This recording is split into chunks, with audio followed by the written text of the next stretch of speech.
ភូមិនេះម្ដងទៀតដើម្បីស្រូបយកវិញ្ញាណរបស់ក្មេងៗដើម្បីឲ្យឥទ្ធិព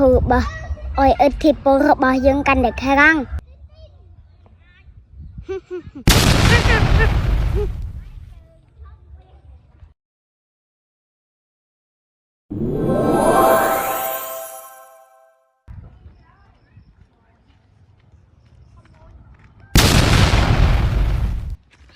សិនក្មេងតូចអញស្គាល់ថាយើងជាពីណាគេដែរទេ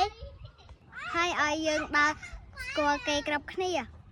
ឈើសំដីអញពិតជាឆ្កយណាស់អញស្គាល់យើងកាច់ពេកហើយតើអញជាពីណាគេតើអញចង់ស្គាល់ថាយើងជាណាទេ